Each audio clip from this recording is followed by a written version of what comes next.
This is a DCV517 Dewalt portable vacuum. I was using it to suck up some water today. It just shut off on me. I thought it was a dead battery. I put a new battery in, it did nothing.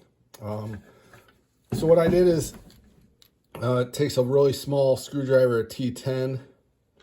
There's 8 of these screws. It kind of looks like this. You do have to take off this hose, which I could barely get it off. But what I found out was that the little pin that's right here has to be straight, and that's when it comes off. It'll let you move it to the right and let it move to the left, but left and right won't take it off. I ended up breaking off the piece on it. It's right here. This is where that mark is, and I broke it right off. But this mark is actually the center. So when it's in the center, you can remove the hose. I thought it was to the left, and I ended up breaking it off. Anyways, try to avoid that. Anyways, you're going to take off these 8 screws. This is going to come off. The motor is going to be hooked to the red and white wire, and they are polarity sensitive. This is the red, has a red mark. That's the black. And what I found was this switch right here. I took my meter and I was testing, and I was getting no voltage from the battery out of this switch. So I took it apart, and I'm really not sure how this happened, but I'll try to show you. The contacts in there are pretty wore out, so I hope you can see it in there. You see they're pitted. There's 2 little contacts right here. There's the contact right there, and this is gonna hit down on there. So all these they're rockers. Let me see if I can set them in there straight. There's one, and then here's the other one. Whoops. They're a little hard to get set in there straight. There's one, and get the other one. They rest on, it's like a seesaw. I get one in, and then the other one falls out. Anyways, the way the rocker works is these 2 push up and down on it. There was a lot of grease on this. I think it's just because these contacts get pitted, and you just need to sand them down a little bit and put it back together. But this vacuum's only probably a year old, and you can see how pitted it is already. So I'm going to clean those contacts and put it back together. Just going to try a little bit of sandpaper.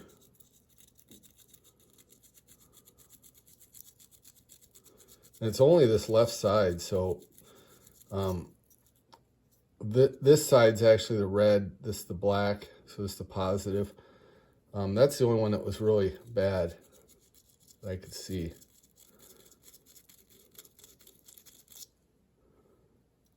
So, I mean, it doesn't take much sanding, but these are definitely pitted. And so I'm going to put these back together. Let me see if I can set these seesaws in there.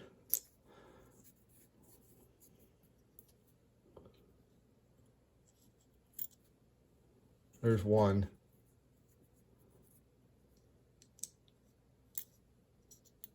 And there's 2. And let me make sure this one looks like it's upside down. It is. All right. So make sure the contact, which is the big part, is down. And you can kind of see that mark. That's from those pins pushing it back and forth. Doesn't want to set in there right. These really aren't that hard. It's just I'm under video pressure here. You just kind of lay them so they drop in. All right, there. Both of them are in right now. And then all this is 2 catches. So you can just slide this back on top.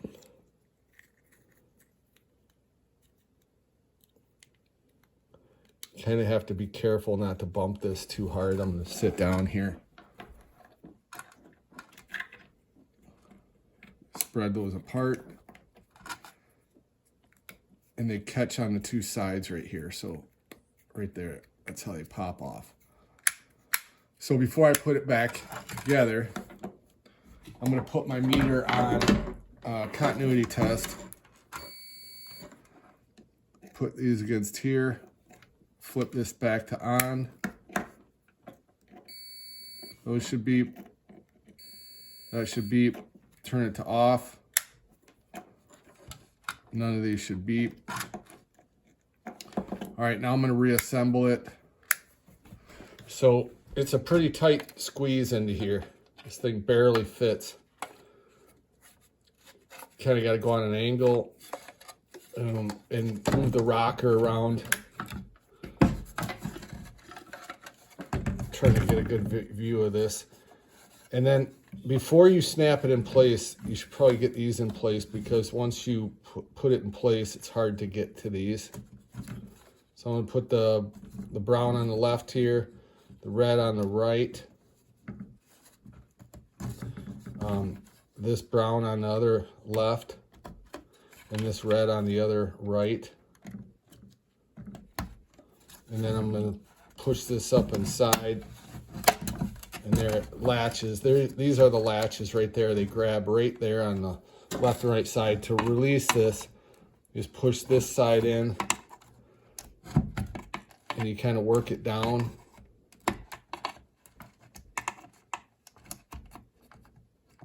And kind of push it out.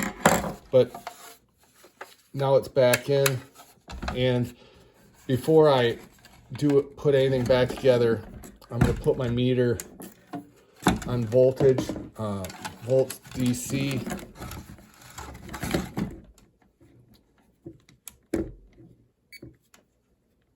On volts DC. And I'm going to put this on this side, on the black side. Negative, and this is the positive. Let me grab my battery. Put the battery in here.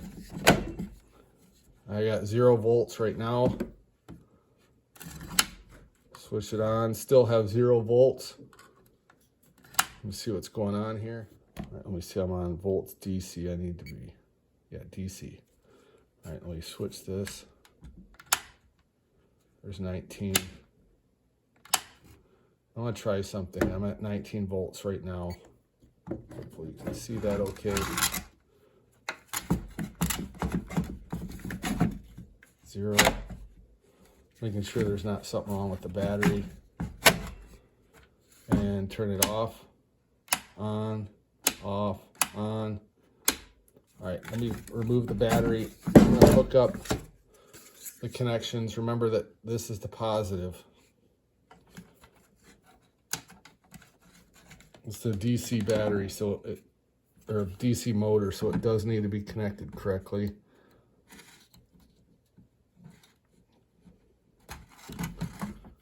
There's the negative, and then this is the positive. It's got a little red mark.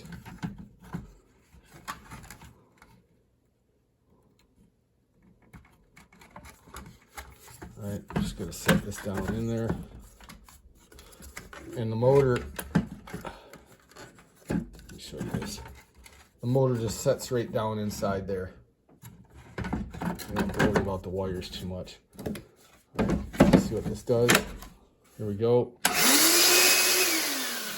All right, back working again. So I'm just going to put in these. Let me remove the battery. Just make sure you remove the battery every time you do this. But it looks like it was just a bad switch, and hopefully this helped you guys out.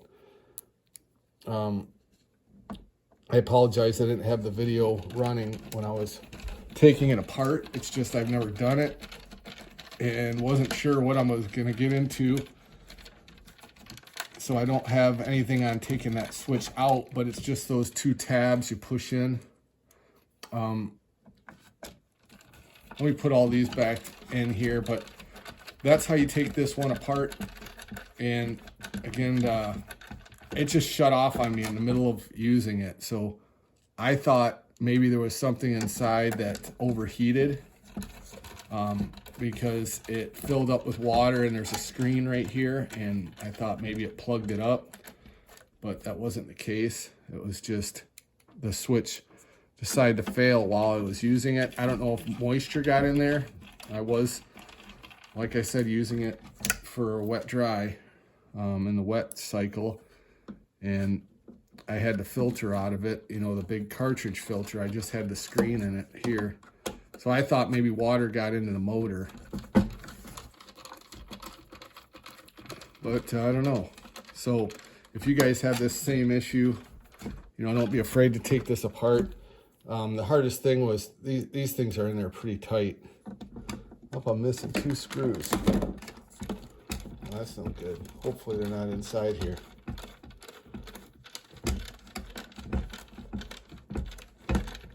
Shift this thing around. Nope, there's one.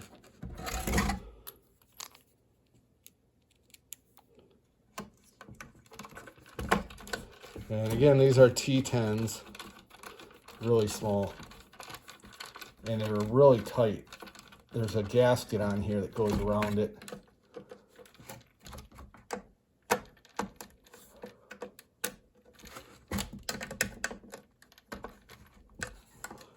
All right, still missing 1 screw. See what fell on the floor.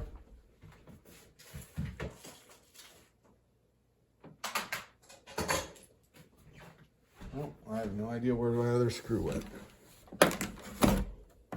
So I'm gonna find the other screw, but looks like it's all working.